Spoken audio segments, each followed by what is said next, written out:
تحریر ڈاکٹر عمران انجم بادشاہ کی زبانی خالق کون و مکہ کی قسم۔ داستان سفر حیات میں ایسے مقامات بھی آتے ہیں جہاں عقل دنگ اور فہم عاجز رہ جاتی ہے۔ مخلوق جو جمال جہاں سوز کا پیکر تھی، ہمیں ایک ایسے قصر عجائب میں لے گئی جس کی مثال چشم فلک نے کبھی نہ دیکھی ہوگی۔ وہ کوئی معمولی حجرہ نہ تھا، بلکہ اسرار کائنات کا ایک خزینہ تھا، جہاں در و دیوار سے ایسی مدھم اور سحر انگیز روشنیاں پھوٹ رہی تھیں جو روح کو ایک عجیب سی کیفیت میں مبتلا کر رہی تھیں۔ کمرے کے وسط میں بلوریں شفافیت کے حامل تخت سجے تھے، جن پر بچھائے گئے بستر کسی نامعلوم نرم و گداز مادے سے بنے تھے، جو بدن کو چھوتے ہی مکھن کی طرح پگھلنے کا احساس دیتے۔ انہوں نے مجھے اور میرے دانا رفیق کو ان تختوں پر دراز ہونے کا اشارہ کیا۔ ان کے ہاتھوں میں ایسے عجیب و غریب اوزار تھے جو سورج کی شعاؤں کو بھی مات دے رہے تھے۔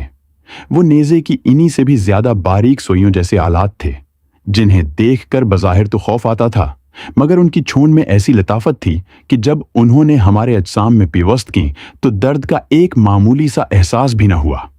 وہ لوگ انتہائی باریک بینی اور مہارت سے ہمارے جسموں سے خون کا وہ سرخ مادہ کشید کر رہے تھے جو زندگی کی علامت ہے۔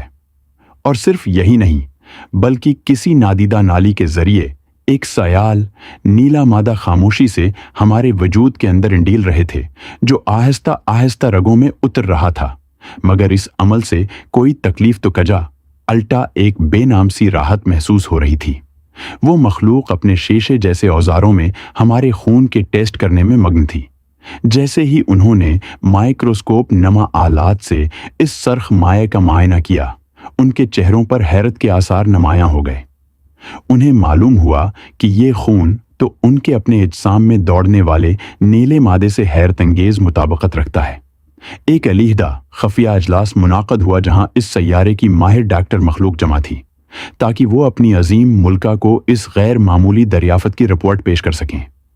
اجلاس کی کارروائی کا آغاز کرتے ہوئے چیف ڈاکٹر نے انتہائی سنجیدگی سے ملکہ کی طرف دیکھتے ہوئے عرض کیا، عالی جاں، اس خاکی مخلوق کا خون ہمارے خون سے 1000 گنا زیادہ طاقتور اور حیاتیاتی طور پر ترقی یافتہ ہے۔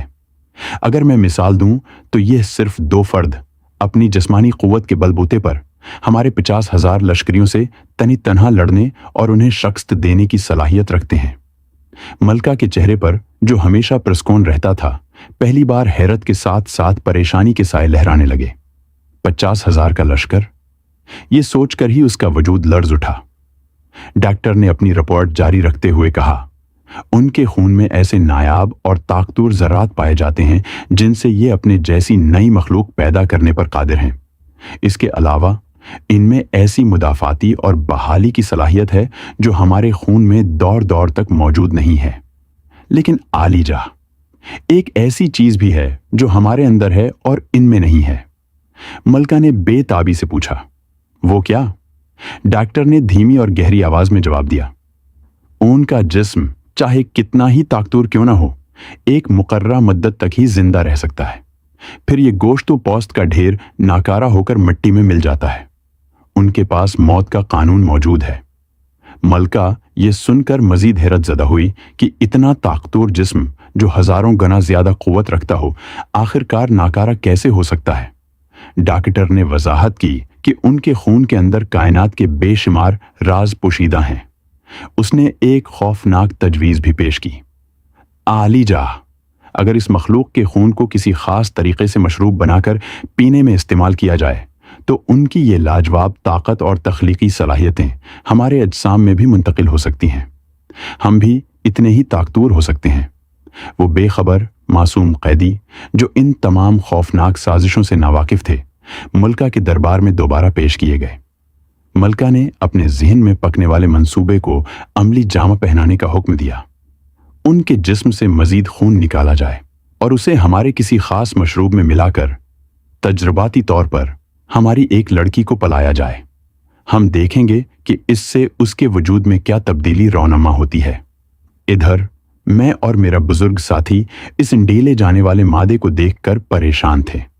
جیسے جیسے وہ نیلا مادہ میری رگوں میں اتر رہا تھا، میرے وجود کے اندر ایک عجیب و غریب کیفیت پیدا ہو رہی تھی۔ میرے حواس بیدار ہو رہے تھے اور قلب میں مدفون پرانی یادیں تازہ ہونے لگی تھیں۔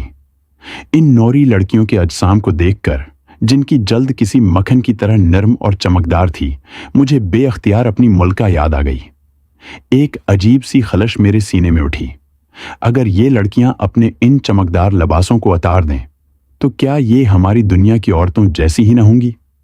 آخر میں ایک مرد تھا، ایک بادشاہ، جسے اپنی سلطنت، اپنے تخت اور اپنی ملکہ سے دور اس اجنبی سیارے پر قید کیا گیا تھا۔